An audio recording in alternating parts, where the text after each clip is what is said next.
walks away, thinking that he finally was able to rage bait Alan. And I mean, it really was 1 out of 10 rage bait. All he did was just wipe his feet across the floor so they would squeak on the floor. You know, that wasn't really top tier rage bait, but the one time he did successfully rage bait somebody was his arch nemesis by the name of Rob. Now, Gumball forgot Rob even existed. He left Rob in the void. He didn't even know what Rob's name was in one episode, so that's why Rob hates him. And in the episode called The Nemesis, Rob stopped hating him. His new nemesis was now Banana Joe. And the way he decided to get Rob to come back and be his nemesis was to rage bait him. Rob was setting up like these goofy ass, oldest trick in the book ass traps the entire episode. And Gumball just goes up to him and just starts distracting him every single time he's about to get Banana Joe to fall for his trap or whatever. And somehow Gumball just fucks it up for him every time. And I don't even know if he was intentionally rage baiting here. I think he was just being him, but regardless, it's fucking hilarious.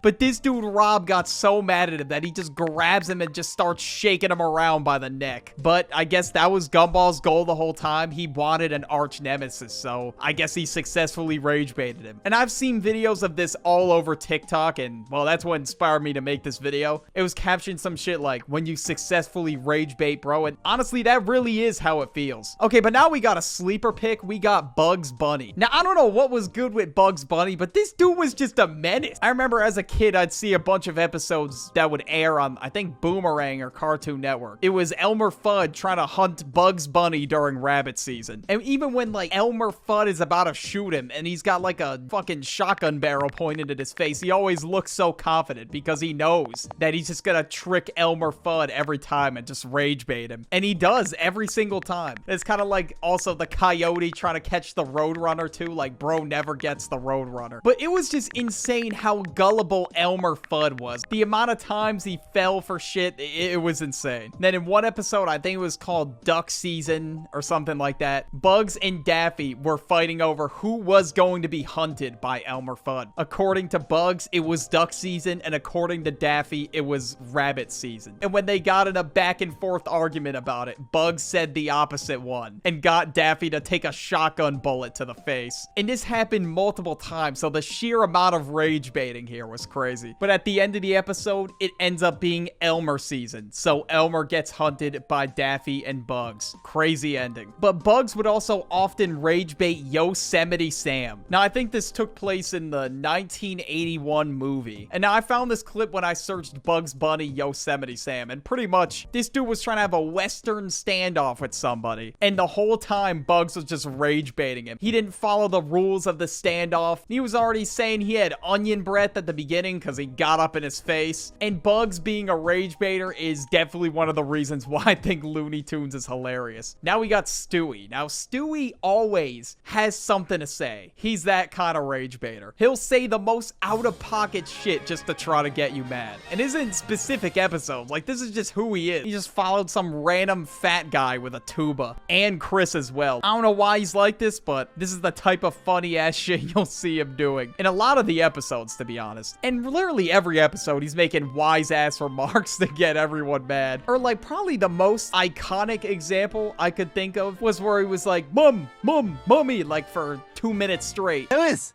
Lewis, Lewis, Mom, Mom, Mom, Mommy, Mommy, Mommy, Mama. Trying to get Lois's attention. And then when she finally said what, he just said hi and then just ran away. Like, at this point, he just does it for the love of the game. And Stewie definitely takes it too far sometimes, for sure. Like, he just says like the most ruthless shit of all time without even giving a second thought about it. Okay, we have to talk about Mordecai and Rigby. I've talked about them in a lot of videos at this point, but I mean, they just fit the qualities for a lot of these characters. And when it comes to rage baiting, okay, there's no stopping them. In the episode Lunch Break, Mordecai and Rigby order this super sub sandwich that's like $80. It was like a 8-foot long sub or something like that. And Benson's reaction when they open the trunk is just priceless. But Benson, of course, is pissed off because he spent $85 on this goddamn sandwich that they're probably not even gonna eat all of it. So he said, if you don't eat all this by the end of the day, you are both fired. So they somehow plate cleaned this sandwich by the end of the episode. And honestly, you know what? Yeah, they did kind of deserve that. And in the episode episode, the prank callers, Mordecai and Rigby, made this prank call on Benson. And honestly, this is one of the funniest episodes in regular show. But Benson, I don't know, he was low-key asking for it, because how do you fall for a Joe Mama joke? That's kind of embarrassing. So this was like the weakest form of rage bait, yet Benson still fell for it. And after falling for a Joe Mama joke, this dude Benson was screaming through the phone that the person on the other end of the line was gonna get tracked down and that he was gonna find them. All that over a Joe Mama joke? Yeah, that's kind of insane. I can't lie to you. And this dude just kept yimming on for a whole nother 30 seconds when he could have just hung up the phone. And they made him react so much to the point where they couldn't even keep it together. Like, Rigby had tears in his eyes. But this dude Benson got so mad that he fell for the oldest trick in the book that he stormed into this room that Mordecai and Rigby were in, that he lost his shit, and he was like, Ring, ring. Hello. What's that? Mordecai and Rigby are banned from using the house phone? and then he just destroys it. Like, what I don't get about Benson, he's like always complaining about shit getting destroyed. Yet, I mean, did you see his apartment crash out? Like, that was insane. Benson has got to have one of the shortest fuses I've ever seen. And Benson was on that same caliber of David Ortiz just smashing the phone in the dugout. And Benson is also responsible for a bunch of shit getting destroyed around the park. Like, this dude is responsible for, like, smashing so many things. It's unreal. Okay, that sounds a little crazy out of context. All right,